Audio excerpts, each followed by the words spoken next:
몇 년 전에 은퇴한 어떤 야구 선수의 그 인터뷰 기사를 제가 본 적이 있습니다.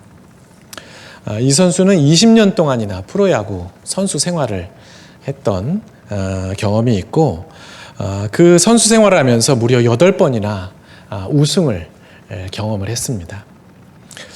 선수 생활을 하면서 우승 한번 경험해보지 못한 사람들이 굉장히 많은데, 이 선수는 8번이나 우승을 했으니까 얼마나 그 영광스러운 순간이 많이 있었겠어요.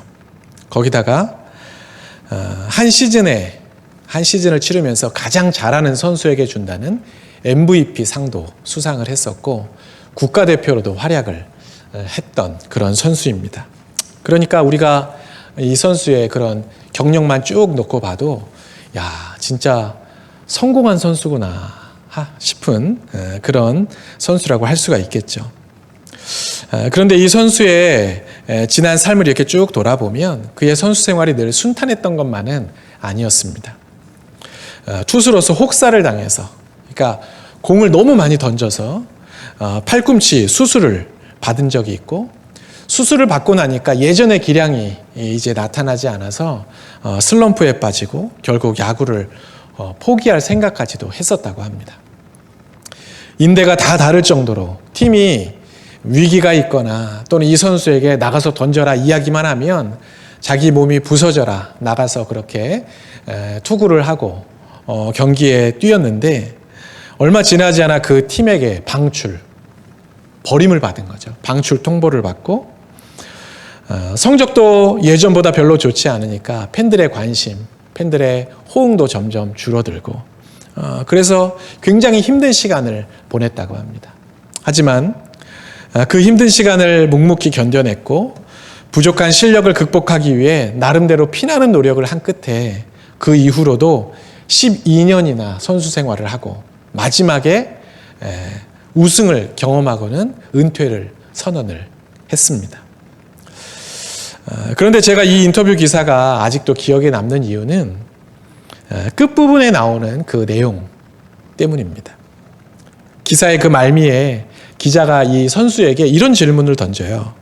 만약 야구의 신이 있다면 그 야구의 신에게 어떤 이야기를 하고 싶습니까? 하고 질문을 했어요.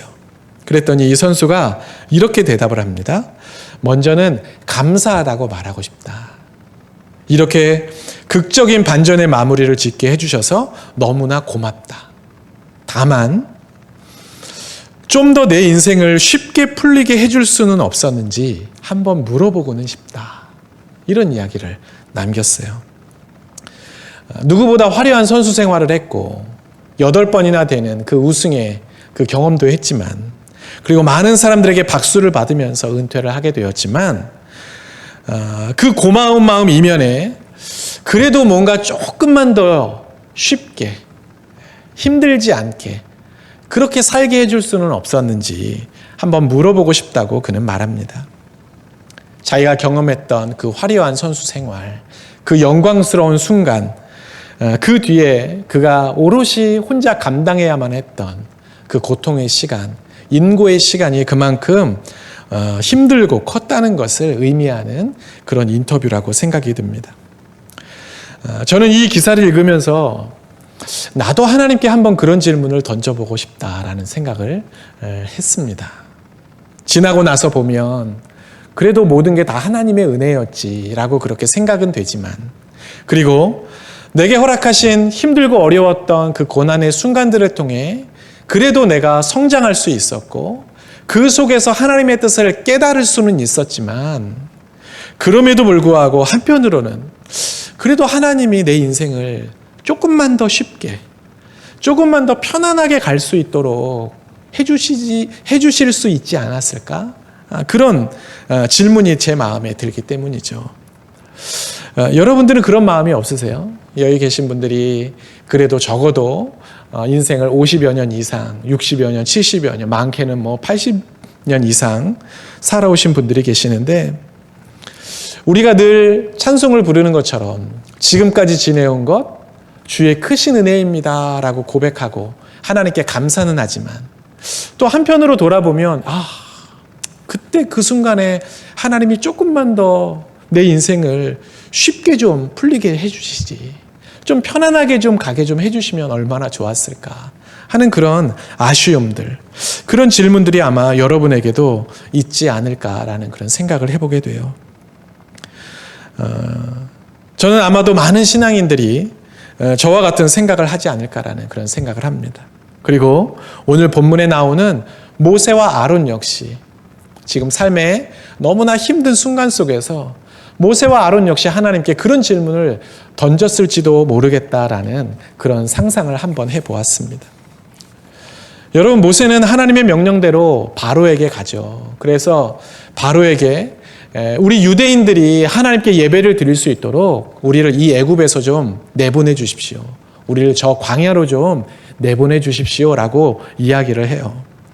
하지만 바로는 모세의 요구를 듣고 단칼에 그 요청을 거절해 버립니다. 그리고 거절할 뿐만 아니라 이 히브리 사람들, 이 유대인들이 점점 더 꾀를 부리고 일을 안 하려고 궁리를 하는구만 생각해서 이스라엘 백성들에게 더 고통스러운 짐을 지우게 되죠. 그래서 예전에 했던 그들이 벽돌 굽는 일, 그 일에 재료까지 이제는 주지 않으면서 너희들이 그 모든 할당된 일들을 다 해야 한다. 그래서 이스라엘 백성들이 너무나 고통스러운 시간을 보내게 됩니다. 그러자 이스라엘 백성들은 모세와 아론을 비방하고 원망하기 시작해요. 저 두 사람만 아니었으면 그래도 어느 정도 견딜 수는 있었겠는데 저 두 사람이 괜히 설치고 돌아다니더니 우리를 더 이렇게 힘들게 한다고 그 모세와 또 아론을 비방하기 시작했죠.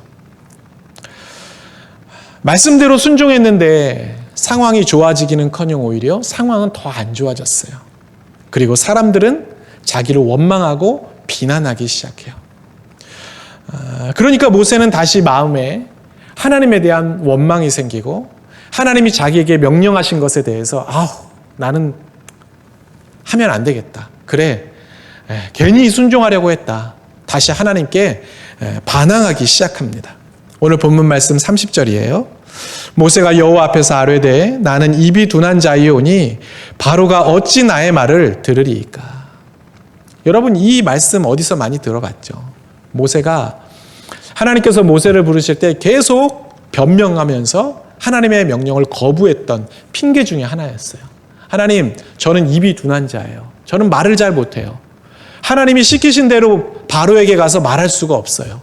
계속 이렇게 핑계를 댔잖아요. 오늘 본문에서 모세는 다시 한번 그 이야기를 하고 있는 거예요. 순종하겠다고 마음먹고 바로에게 가서 나름 용기를 내서 하나님이 전하라고 한 말을 전했지만 그 말이 씨알도 먹히지 않으니까 모세의 마음에 그래, 역시 나는 안 돼.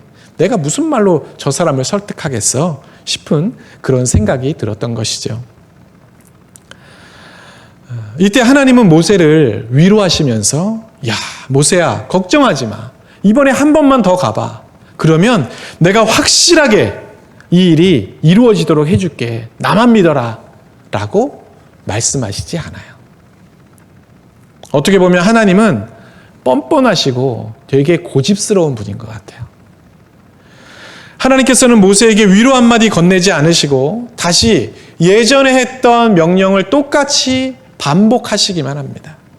오늘 말씀 7장 1절과 2절 말씀이에요. 여호와께서 모세에게 이르시되 볼지어다 내가 너를 바로에게 신같이 되게 하였은즉 내 형 아론은 내 대언자가 되리니 내가 내게 명령한 바를 너는 내 형 아론에게 말하고 그는 바로에게 말하여 그에게 이스라엘 자손을 그 땅에서 내보내게 할지니라. 여러분, 이 말씀 또한 어디서 많이 들어본 말씀이에요. 출애굽기 4장에서 하나님께서 모세에게 동일한 말씀을 하셨거든요. 너 바로에게 가서 내가 너에게 말한 대로 그대로 다 전해라. 네가 말할 자신이 없다면 네 옆에 말 잘하는 아론이 있으니까 그 아론을 통해서 전하면 돼. 하나님께서 분명히 출애굽기 4장을 통해서도 말씀하셨고 지금 오늘 본문 7장에서도 동일한 말씀을 하고 계세요. 바로에게 가서 말해. 네가 못하겠으면 말 잘하는 아론을 시켜. 하나님은 그때나 지금이나 똑같은 말만 계속 반복하시는 거예요. 달라진 게 하나도 없다는 거죠. 그런데 오늘 이 말씀이 참으로 당황스러운 건 하나님께서 모세에게 그 뒤에 이어서 그런데 네가 바로에게 말할지라도 바로는 또다시 거부할 거다, 이런 이야기를 하고 계신다는 거예요. 이어지는 7장 3절과 4절 말씀이에요.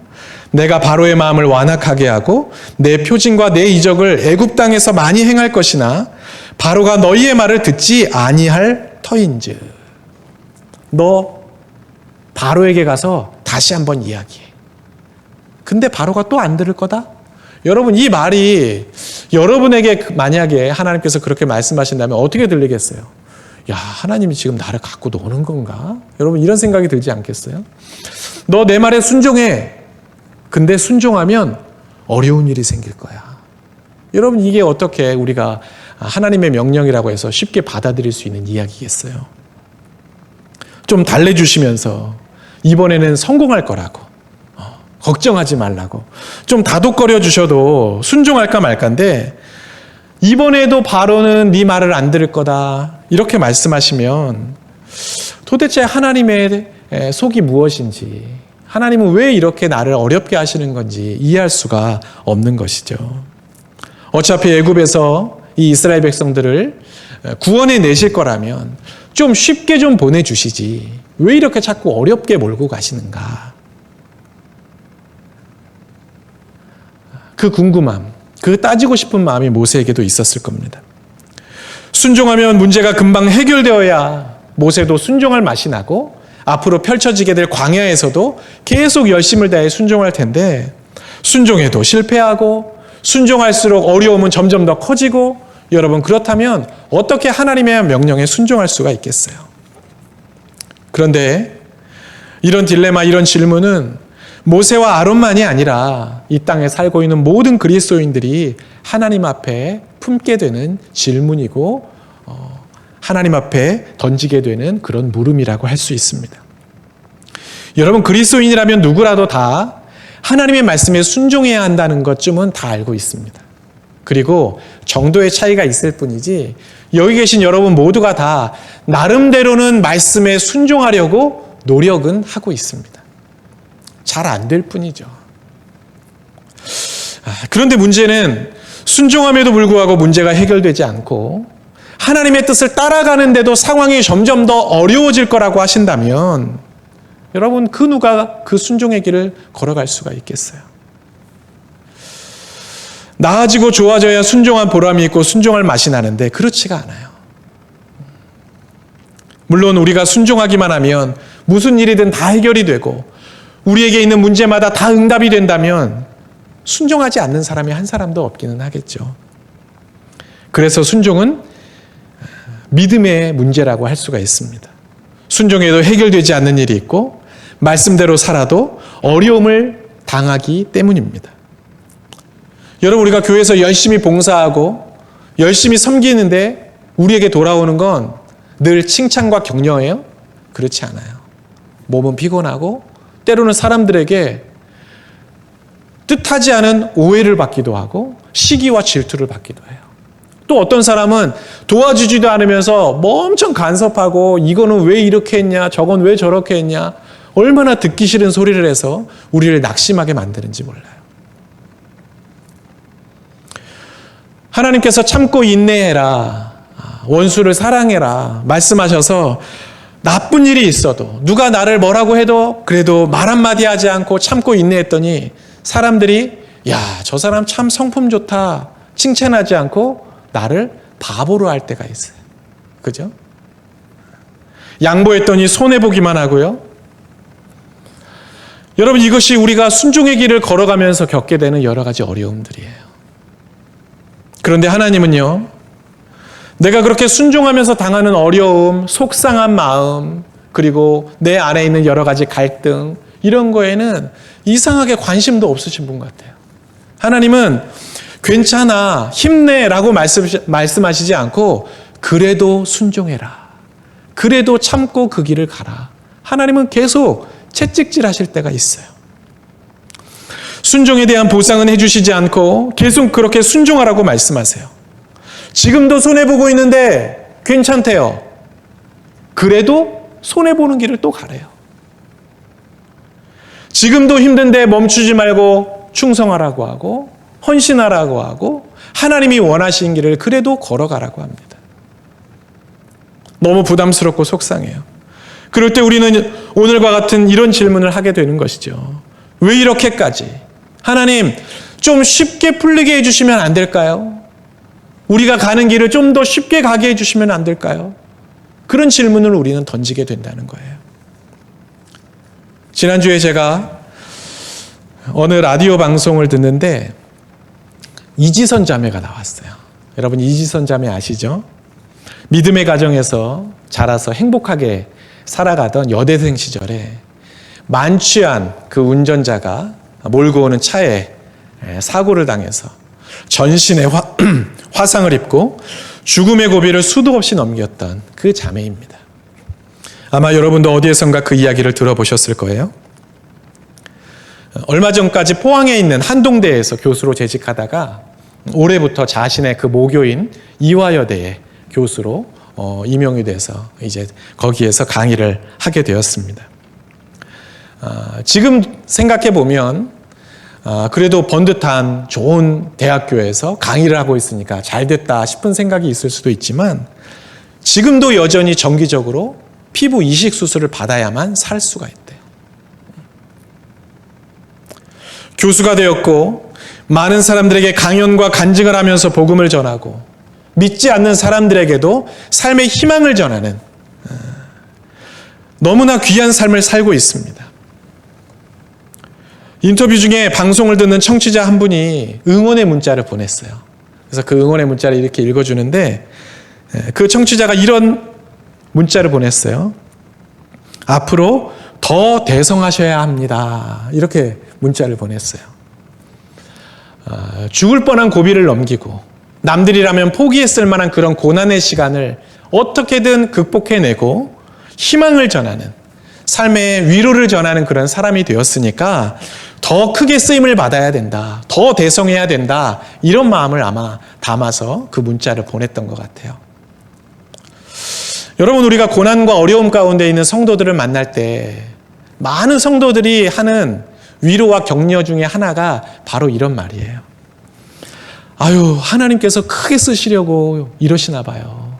이런 어려움을 주셨나 봐요. 여러분, 이런 이야기 우리는 참 많이 해요. 저도 그런 말들 때때로 들어봤습니다. 하나님께서 크게 쓰시려고 이렇게 힘들게 하시나 봐요. 하나님께서 나중에 귀하게 쓰시려고 이런 고난을 주셨나 봐요. 이런 이야기들을 해요. 그런데 여러분, 그 말을 듣는 당사자는요, 그 말이 하나도 위로가 되지 않아요. 당사자는 어떤 심정이냐면, 아휴, 크게 안 쓰셔도 좋으니까, 귀하게 안 쓰셔도 좋으니까 어려움이나 없었으면 좋겠다. 평안하게 좀 살았으면 좋겠다. 이것이 오히려 솔직한 마음이에요. 아무리 하나님께 귀하게 쓰임을 받더라도 고난당하고 어려움 당하는 걸 좋아하는 사람은 이 세상에 아무도 없다는 거예요. 누구도 원하지 않아요. 하지만 안타깝게도 우리의 그런 바람과는 다르게 하나님은 우리의 삶을 결코 쉽게 흘러가게 하시지 않습니다. 왜 그럴까요? 왜 하나님은 우리의 삶에 굳이 이런 고난과 어려움을 주시는 걸까요? 하나님께서 우리에게 이렇게까지 하시는 데에는 분명한 이유가 있습니다. 아니, 정확하게 표현하면 하나님께서 우리의 삶을 어렵게 하실 수밖에 없는 이유가 있다라는 거예요. 그것은 바로 하나님의 하나님 되심을 보여주시기 위한 과정이기 때문입니다. 하나님이 정말 위대한 분이라는 것, 하나님이 이 세상 그 누구의 방해와 또 인간의 모든 그 불가능함들을 완전히 뛰어넘으시고 하나님만이 놀라운 일을 이루신다는 것, 그것을 보여주시고 그 일들을 통해서 하나님만이 영광을 받으시기 위해 그렇게 하신다라는 거예요. 오늘 말씀 5절 한번 읽어볼까요? 내가 내 손을 애굽 위에 펴서 이스라엘 자손을 그 땅에서 인도하여 낼 때에야 애굽 사람이 나를 여호와인 줄 알리라 하시매. 하나님께서는 지금 여호와 하나님을 인정하지 않고 믿지 않고 있는 그 애굽 사람들, 특별히 그 애굽의 왕이었던 바로와 그 신하들에게 여호와 하나님이 눈이 시퍼렇게 뜨고 살아계신다는 것. 그 하나님이 너희가 섬기는 그 모든 우상보다 강하다는 것. 너희가 아무리 막으려고 해도 하나님의 뜻을 막을 수 없다는 것. 그것을 보여주시기 위해 하나님은 지금 모세로 하여금 이 고난의 여정을 지나가게 하시는 것입니다. 이것이 바로 하나님께서 이스라엘의 그 출애굽 여정을 일부러 어렵게 만들어 가시는 이유예요. 이 모든 것이 하나님의 역사라는 것을 보여주시는 것이죠. 존 비비어의 끈질김이라는 책에 보면 이런 내용이 나옵니다. 제가 한번 읽어볼게요. 우리 자신의 힘으로는 하나님이 계획하신 뜻을 이룰 수 없다. 만일 하나님이 인간의 삶을 인간의 힘으로 완성할 수 있도록 만드셨다면 그 영광을 우리와 함께 나누셔야 할 것이다. 하나님은 분명히 나는 내 영광을 다른 자에게 주지 아니하리라 라고 말씀하신다. 따라서 하나님은 우리의 인생을 이끌어 가실 때 인간의 타고난 능력으로는 이룰 수 없도록 만드셔서 하나님의 은혜에 의존할 수밖에 없게 만드신다. 이렇게 함으로써 하나님이 모든 영광을 받으신다. 여러분 무슨 이야기예요? 하나님께서 우리에게 일부러 절망적인 상황, 고난의 상황, 우리가 견디기 힘든 상황으로 우리를 몰아가실 때가 정말 있다는 거예요. 사람의 힘과 지식, 우리가 가진 능력으로 도무지 해결할 수 없는 절체절명의 순간과 같은 그런 상황으로 우리를 밀고 가실 때가 있다는 거예요. 왜요? 그런 상황을 만드셔서 하나님께서 개입하시고 하나님이 일하시고 하나님이 하나님 되심을 나타내시려고 그렇게 하신다는 거예요. 야, 이건 진짜 하나님이 하신 일이구나. 야, 진짜 하나님은 위대하시구나. 도저히 안 될 것 같았는데 이제는 끝이라고 생각했는데 하나님이 이렇게 역사하시는구나 라는 것을 고백하게 하시려고, 그래서 하나님만이 영광을 받으시려고 때로 우리를 그렇게 고난의 상황으로 몰고 가신다는 것입니다. 여러분, 사람의 마음은 참 간사해요. 여러분, 우리가 기도하고 순종할 때마다 일이 척척 풀리고 기도하는 것마다 응답되면 우리가 모든 영광을 다 하나님께 돌리고 열심히 하나님께 순종하며 살 것 같죠? 그렇지 않아요. 여러분, 우리가 성경의 이야기를 읽어보면요, 이스라엘 백성들이 늘 그렇게 하나님 앞에 순종하겠다고 다짐해놓고 하나님이 문제를 해결해 주시면 어떻게 해요? 또 하나님 모른다 하고 우상 섬기고 자기들 마음대로 살다가 하나님께 징계를 받아요. 여러분, 아마 바로가 모세가 찾아가서 말했을 때 단 한 번에 그래, 너네 너무 좋은 생각이야. 광야에 가서 하나님께 예배드려. 우리를 위해서도 좀 복을 빌어줘 라고 허락하고 이스라엘 백성을 보냈다면 모세와 이스라엘 백성들이 야, 하나님 위대하시다 라고 생각하기보다 야, 바로가 생각보다 참 말이 통하는 사람인데? 여러분, 이렇게 생각했을지 몰라요. 우리가 바로에 대해서 너무 나쁘게만 생각했나 봐. 뭐 얘기해보니까 나름 합리적인 사람인 것 같아. 우리를 나름 배려해주고 인정해주는 걸 보면 아마 많은 사람이 그렇게 생각했을 겁니다. 한편으로는 아론이 정말 말을 잘해서 바로를 잘 설득했다고 그 공로를 아론에게 돌렸을지도 몰라요. 여러분, 사람은 그렇게 그럴듯한 이유들을 자꾸 찾아내려고 합니다. 하나님이 하셨다는 생각은 사라지고 시간이 지날수록 이성적으로 합리적으로 이 상황이 왜 되어졌는지 인간적인 이유들을 하나씩 찾아내서 하나님의 영광은 가리고 인간의 공로를 거기에 덮어 씌운다는 거예요. 하나님도 일하셨지만 나도 뭔가 기여한 게 있고 저 사람도 도와준 게 있고 상황이 또 뭐 어쩔 수 없이 그런 상황이었다고 스스로 그렇게 계속 합리화를 시키는 것이에요. 그게 바로 우리 안에 있는 악한 본성입니다. 오늘 본문에 보면요, 하나님께서 모세와 아론에게 말씀하시던 당시, 그들에게 사명을 주신 당시에 모세의 나이는 80이었고 아론의 나이는 83세였다고 나옵니다. 7절 말씀이에요. 그들이 바로에게 말할 때에 모세는 80세였고 아론은 83세였더라. 여러분, 이 구절은 단지 모세가 몇 살이었다 나이를 알려주기 위한 본문이 아니에요. 당시에 애굽에서 극심한 노역을 하고 있던 이 이스라엘 백성들이 80살까지 산다는 것은 굉장히 오래 산 거라고 할 수 있어요. 여러분, 우리가 성경을 읽어보면 이스라엘 백성들이 광야에 나와서 그 광야 40년 동안에 출애굽 1세대들이 다 죽습니다. 그리고 출애굽 2세대만 가나안 땅에 들어가게 돼요. 40년 동안 그 전에 생존했던 사람들이 다 죽었다는 거예요.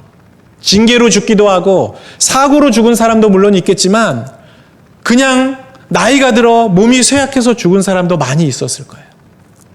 다시 말하면 그 당시 유대인들의 수명이 그렇게 길지 않았다는 거예요. 그런데 모세는 80까지 살았고 아론은 83세가 되어서 부르심을 받았대요.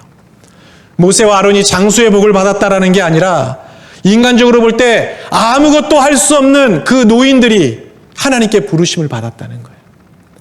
인간적인 힘, 어떤 논리력, 지도력, 아무것도 기대할 수 없는 그 당시의 나이로 보면 정말 이제는 하나님의 부르심을 받아야 될 만한 그런 노인들이 하나님의 부르심을 받아 출애굽의 지도자가 되었다는 것. 뭐예요? 하나님이 그들을 사용하신다는 걸 보여주는 것입니다. 사랑하는 성도 여러분, 하나님이 우리의 삶을 쉽게 풀리지 않게 하시는 이유는 하나님이 우리를 골탕 먹이려고 또 하나님이 심술 맞은 분이라서가 아니에요. 일부러 우리를 고생시키려고 그러는 것도 아닙니다. 성경은 하나님이 절대로 그런 분이 아니라고 말씀하고 계세요. 예레미야가 3장 33절 말씀이에요. 주께서 인생으로 고생하게 하시며 근심하게 하심은 본심이 아니시로다. 하나님이 우리에게 고난을 주시고 우리에게 근심하게 만드는 것은 하나님의 본심이 아니래요. 그렇다면 왜 믿음의 여정에 고난을 주시고 우리의 삶을 쉽게 풀리지 않게 하시는 걸까? 그것은 우리의 삶의 모든 주권이 하나님께 있다는 것을 인정하게 하시려고, 우리의 힘과 능력만으로는 우리가 살 수 없는 존재라는 것을 기억하고 살라고 하나님이 우리에게 그런 어려움들을 주신다는 겁니다.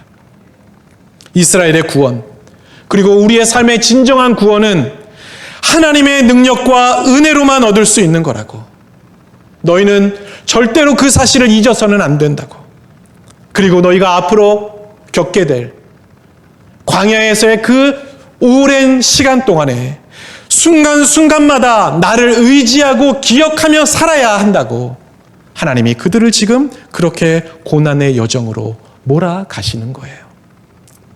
그렇다면 고난이 쉽게 풀리지 않을 때 우리는 어떤 마음을 가져야 할까요? 빨리 통과하려고 하지 말고 잘 통과하려고 해야 합니다. 따라해 볼까요? 빨리 통과하려고 하지 말고 잘 통과해야 합니다. 여러분, 사람들은 고난이나 어려움이 있으면 빨리 통과하고 싶어요. 빨리 끝내고 싶어해요. 당연히 그렇죠. 고난과 어려움을 좋아하는 사람이 누가 있겠어요? 이스라엘 백성들도, 그리고 모세도 아마 빨리 애굽을 떠나고 싶었을 거예요. 빨리 가나안에 가고 싶었을 거예요. 너무 힘들고 지긋지긋하니까요. 그런데 하나님은요, 절대로 서두르지 않아요. 하나님은 빨리 지나가게 하시지 않아요. 10번의 재앙을 다 겪을 때까지 너희는 못 나간대요. 바로가 계속 거절할 거래요. 계속 기다려야 한대요. 왜 그래요? 하나님의 관심은 이스라엘 백성들이 애굽에서 빨리 나가는 게 아니라 이 광야에서 잘 나가는 것, 광야의 여정을 잘 통과하는 것이기 때문입니다. 여러분, 이 부분에 대한 것은 나중에 10가지 재앙이 시작되면 다시 한번 제가 자세히 말씀을 드리겠습니다. 분명한 것은 우리의 삶이 쉽게 풀리지 않는 이유는 그 시간을 통해 하나님이 우리의 믿음을 다져가시고 우리의 믿음을 성장시키시고 더 위대한 하나님을 경험하시게 하려는 그 의도가 그 속에 담겨 있다는 사실입니다. 사람은 누구나 고난과 어려움을 싫어합니다. 만약 불가피하게 어려운 상황을 만났다면 빨리 거기에서 벗어나기를 바라요. 그건 인간의 본능입니다. 신앙을 가졌다고 해서 고난을 좋아하고 삶의 어려움 앞에 언제나 의연한 사람, 그 누구도 없습니다. 뜻하지 않은 고난과 어려움을 아주 잘 극복한 사람이라 할지라도 그래도 하나님이 내 인생을 좀 쉽게 풀리게 해주시면 좋지 않을까, 그런 생각을 한다는 거예요. 하지만 하나님은 그런 우리의 바람과는 다르게 모든 사람에게 고난의 과정을 허락하십니다. 아마 여기 계신 분들도 남들에게 다 솔직하게 털어놓을 수 없을 뿐이지 고난의 여정 한복판에 계신 분들이 있을지도 몰라요. 빨리 벗어나고 싶겠죠. 하나님 제발 좀 나를 여기서 건져달라고 말씀하고 싶겠죠. 그런데 하나님은 쉽게 가게 하시지 않아요. 여러분만 그런 게 아니에요. 모두가 다 그래요. 그건 우리가 뭔가를 잘못해서도 아니고 하나님께서 우리를 벌 주시기 때문도 아니고 우리를 일부러 힘들게 하시려고 하는 것도 아닙니다. 쉽게 풀리면 우리의 신앙이 성장하지 않기 때문입니다. 그런 과정을 통해서만 우리의 신앙이 증명이 되고 성장하기 때문이에요. 그리고 그런 과정을 통해서만 하나님의 하나님 되심이 드러날 수 있기 때문입니다. 여러분, 그 사실이 여러분에게 믿어질 수 있기를 바랍니다. 그런 믿음 주시기를 우리가 기도해야 합니다. 그래서 욥의 고백과 같이 나의 가는 길을 오직 그가 아시나니 그가 나를 단련하신 후에는 내가 정금같이 나오리라는 이 고백이 여러분의 입을 통해 고백되는 그런 은혜가 있게 되기를 주님의 이름으로 축원합니다. 아멘. 기도하겠습니다.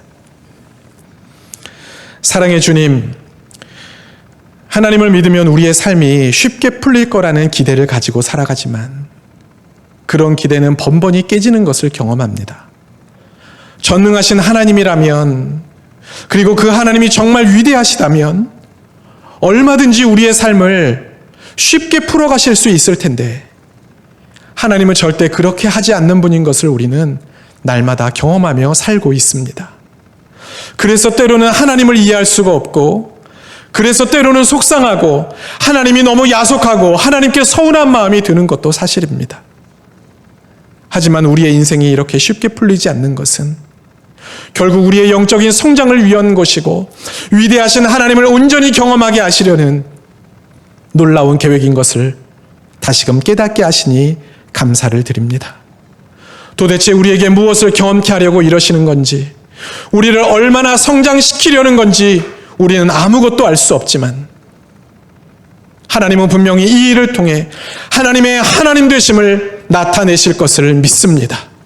우리의 삶을 통해 영광 받으실 것을 믿습니다. 하나님, 이 사실이 우리의 마음에 너무나 분명하게 믿어지게 하여 주옵소서. 쉽게 인생을 살기를 바라기보다 하나님의 영광을 위해 우리를 사용하실 것을 믿고 담대한 믿음으로 고난의 길을 걸어가는 우리 모두가 되게 하여 주옵소서. 그래서 마침내 영광의 자리에서는 우리 교회와 성도들이 되게 하여 주옵소서. 예수님의 이름으로 기도하옵나이다. 아멘.